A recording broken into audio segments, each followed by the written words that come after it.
Kajing Kiew Stet palat gibrek bela Kyrni hajing di Droks. Kalau long kamat nyetai ha kaderba senrai jong ying derba thau ain ke Jylla ha kasing hat majai ka khat kendai trik unai lor aja phulai balawan ra da long thau ain ke Voice of the People's Party ba Aden Miller basai moj naga nong krem constituency.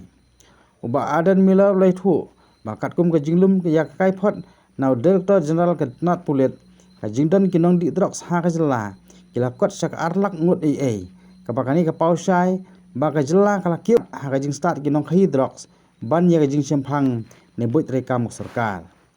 Kumunong lam lasa jet uba Aden loong badan kami ke sarkar ban wat ya ka daw ka bahadu ka ni ke Jylla ke jing pinon kami Droks bawat ke sarkar ru kamla bante lakam. Thank you very much, sir. So, at the outset, I would like to thank you for admitting this motion. So, the issue of drug menace and substance abuse has become a matter of grave concern for all the people in the state. No one would expect this to happen in a tribal state like Meghalaya. So, a stitch in time saves 9 could have been a method adopted by the government of Meghalaya to prevent more damage in the society. So, reported drugs-related crimes have really been a nightmare for the people. So, if one apple, rotten apple, can spoil the whole basket, you can imagine what will happen to the state if more than 2 lakhs people are in drugs, according to the statement given by the Director General of Police, Meghalaya. So, the rise in drugs incidences can be attributed to many factors, such as unfriendly procedure while dealing with those involved in the crime, leniency of the law, soft approach on the part of the government to deal with the crime, a change in the lifestyle of tribal community, absence of strong family bondage, degradation of moral and ethical values in the society, no more fear in the authority of the traditional Dorba, lack of parenting, deviation from the tribal culture, and so on. So, as of today, we could notice that drugs smugglers are very much ahead of the government in terms of strategies and plan on how to continue its circulation. I must appreciate the Minister for expressing his determination to tackle the problems. However, going by the media reports, it is seen that cases related to drugs are increasing with each passing day. It has spread throughout the nook and corner of the state, especially in Khasi Jaintia region. So this has instilled fear in the minds of the people. Drug users in our state does not confine only to a certain group of people. It is found that all sections of people have been affected by this menace. There is a classification of drug users. Some of them are into drugs out of their own choice. Some of them accidentally fall into the trap. Some of them are driven out of frustration in life, and many other reasons that may have caused them to get into the use of drugs. So, therefore, I strongly feel that if we are to conquer the war against the menace of drugs and substance abuse, the government will have to adopt multi-pronged approaches and take on this crime on a war footing. The government must adopt stringent measures to deal with this problem, sir.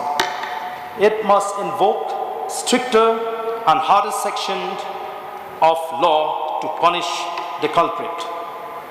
The Narcotic Drugs and Psychotropic Substances Act 1985, through different chapters, provides the prohibition, control and regulation, offences and penalties, procedure, etc. to deal with the crimes.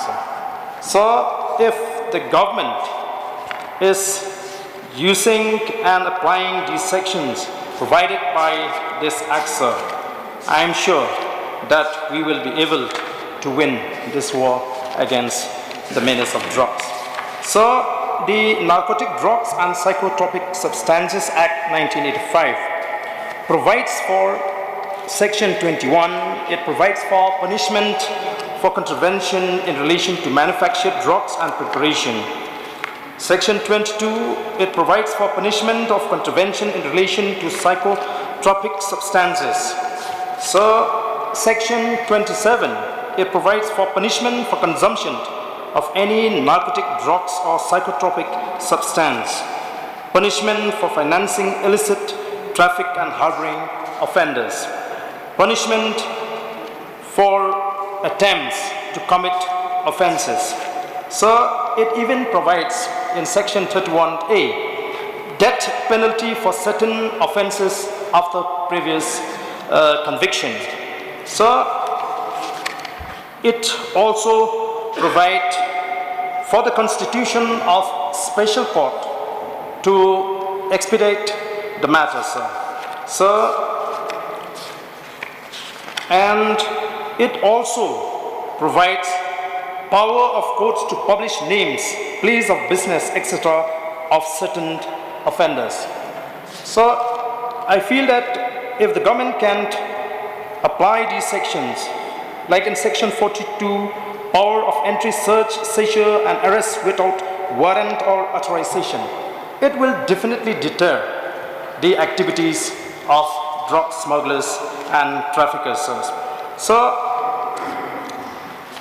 I would also like to suggest the government to set up many de-addiction centers in the state for rehabilitating the addicts. As I said earlier in my submission, sir, that drugs user in our state is not only from one section of society. Therefore, there are many families who could not afford to keep their children in private rehab center. And the government must also facilitate the active involvement of the village daughter in the fight against this menace.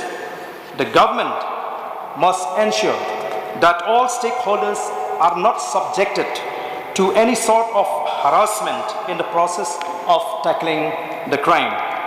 As of now, I know that people are scared to involve themselves and cooperate with the authority to deal with this problem as a result of the problem arising out of legal procedures that has to be followed as witnesses in the crime. This is the main hurdle why people are not willing to come forward and help the government in this fight. So I am sure that the government must fully aware the kind of modus operandi that drug smugglers are adopting, how they will convert the user to a seller and try to circulate in a small quantity through these addicted users in order to escape the law. However, sir, we know that great number of users can become great number of sellers, and consequently a small amount of quantity can turn into huge amount of quantity. Therefore, sir, the government must seal all the loopholes in the system in order to ensure that steps taken by the government is effective. The government must be able to zero in on hotspots locations and identify the kingpins in this crime. The government, I feel, must also offer a reward to any person who can provide a kind of lead with the assurance that his or her identity will not be disclosed. So this is just the few important points, sir, that I would like to bring to the notice and suggest the government so that we can really fight and bring this problem to its logical answer. With these few words, sir, I resume my seat.